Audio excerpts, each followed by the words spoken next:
स्वागत है आपका आर्यन वर्स की एक और साइंस और पॉप कल्चर की क्लास में, जहां पर भले ही आपको साइंस सीखने को मिले या ना मिले, पर बख्शौदी पूरी मिलेगी।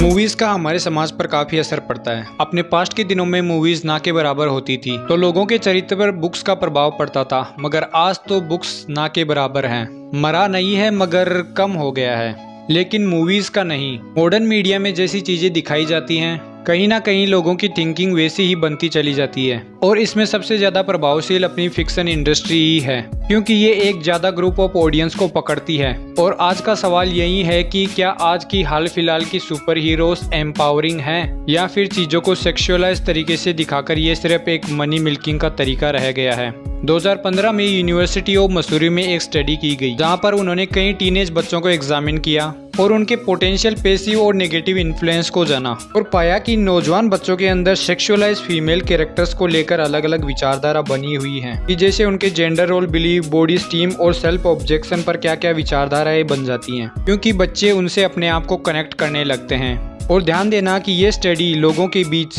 सिर्फ शॉर्ट टर्म इफेक्ट्स को उजागर करती है, उनका सोचना, समझना और जानना क्या है इन कैरेक्टर्स के ऊपर। अभी स्टडी में हमें कई सारे पॉजिटिव और नेगेटिव इन्फ्लुएंस दोनों देखने को मिले। जैसे कि जेंडर रोल बिलीव में क्या हुआ कि फीमेल कैरेक्टर्स भी कई सारे काम कर सकती हैं। जरूरी नहीं है कि हमेशा कोई मेल कैरेक्टर ही अपनी जान की बाजी लगाकर दुनिया को बचाए। फीमेल कैरेक्टर्स भी बचा सकती हैं, मगर उसी के साथ साथ उनका सेक्सी होना भी जरूरी है।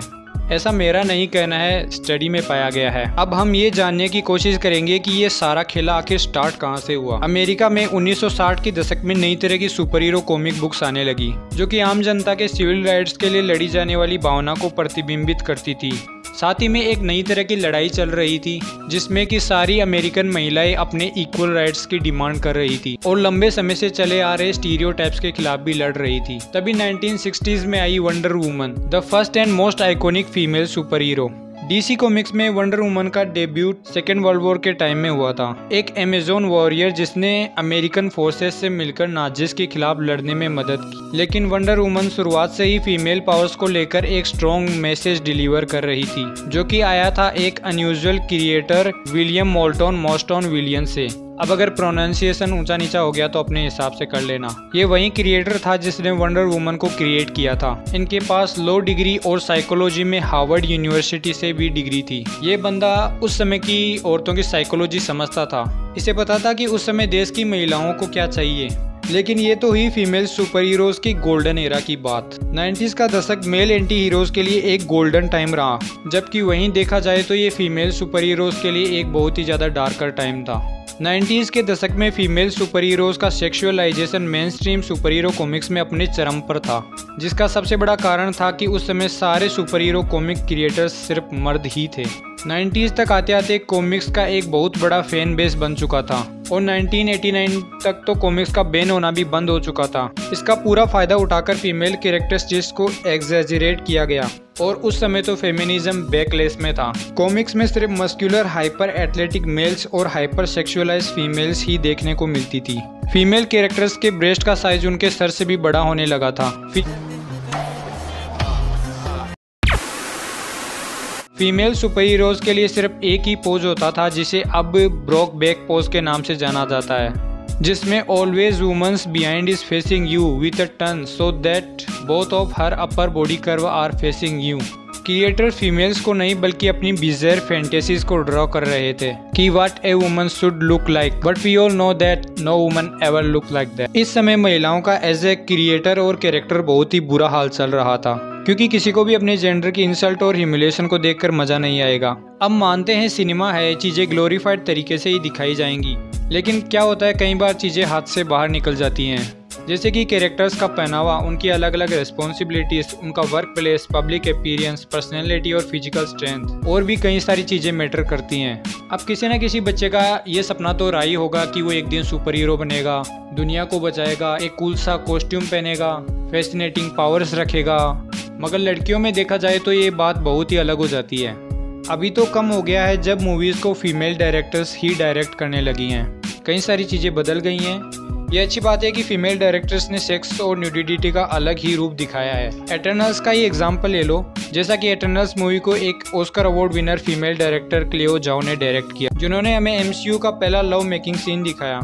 और मैं सरप्राइज हो गया था कि यार ये मार्वल की मूवी ही है ना, लेकिन डायरेक्टर ने उसको एग्जैजरेट करने के बजाय एक आर्टिस्टिक अप्रोच दी कि कैसे बैकग्राउंड में सनसेट हो रहा है जो दिन और रात के मिलन को रिप्रेजेंट करता है, और आसमान में छाई हुई लालिमा कलर ऑफ लव को सिंबलाइज करती है।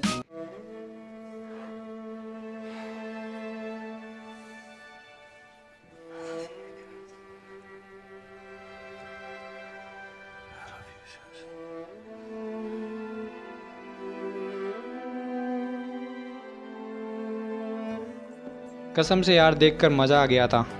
बड़ा हरामी हो बेटा। अब बात करूं तो मुझे हार्ली उसकी पर्सनैलिटी की वजह से पसंद है, ना कि उसकी बॉडी फिजिक की वजह से। ऐसा ही वंडर वुमन में भी है और यहीं ब्लैक विडो के साथ भी है। मैं इस बात से बिल्कुल डिनाई नहीं करता कि वो विजुअली अपीलिंग नहीं है, बिल्कुल अपीलिंग है, लेकिन वो अदाएं, लिटरली वो अदाएं मार देती हैं। सुपर हीरो स्ट्रॉन्ग होती हैं, स्मार्ट होती हैं, ऑब्जर्वेंट होती है, मगर इन्हीं सभी आइडियल खूबियों के साथ वो अनइमेजिबल बॉडी फिजिक को भी रखती हैं। वो दिखता है ऑन स्क्रीन। जब गैल गैडोट की कास्टिंग वंडर वुमन के लिए हुई थी तो कॉमिक्स के फैन बॉयज डीसी को ट्रोल करने लगे। We're dealing with comic book fans who are very loyal, but they're also very intense. They right away got into critiquing things about. What did you read? Your look. Yeah. What did you read? What did you hear? Some people I think were, and this is actually true. There were comments that they wanted, like, oh, we want her to be more bosomy. That was bigger heart. Bigger heart. Yeah. प्यारी समझ गई। Yeah. But that's. I'm talking about frustrated nerds online. I think you look absolutely stunning. And Thank you. What do you think about my breast? A what?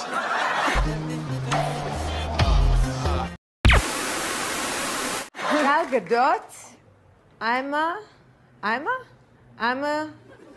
IMMA. Is that a word? I'ma be wondering why that woman got no titties. They're here. They're here. Don't worry. अब ये जो comics के चौधे होते हैं उनको movies में भी female super heroes comic accurate चाहिए, जो कि एक तरह से इम्पॉसिबल है, लेकिन इनको ये बात समझ नहीं आती। अगर कभी कभी कॉमिक एक्यूरेट कर दिया जाता है तो चलता है, जैसा कि एक्समैन एपोकलिप्सिस में साइलोक के साथ किया गया था। अब ये कैरेक्टर अपनी बॉडी स्किन दिखाने के लिए कॉमिक्स में कुछ ज़्यादा ही पॉपुलर है, स्पेशली लेग्स। तो जब मूवी में साइलोक एग्जैक्ट सेम आउटफिट में नजर आई तो कईयों के खड़े हो चुके थे अरमान। मैं तो कुछ और ही समझ रहा था।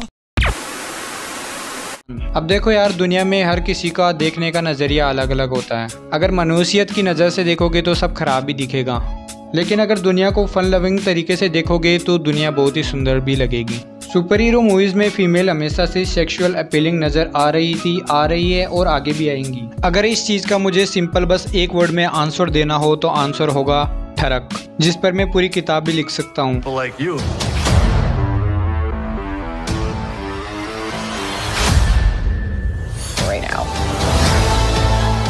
Your ass looks crazy right now. Wow. Oh. Should we split some fries? Let's get those to go.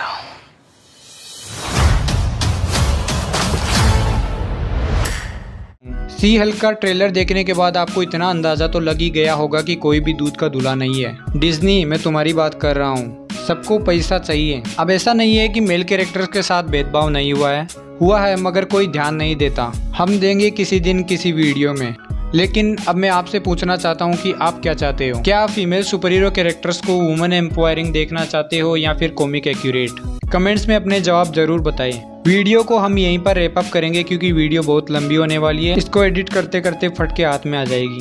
Video पसंद आया हो तो वीडियो को लाइक करें, शेयर करें और चैनल को सब्सक्राइब करें। मैं मिलूंगा आपसे नेक्स्ट वीडियो में। तब तक के लिए this is your boy Aryan from Aryan verse, over and out.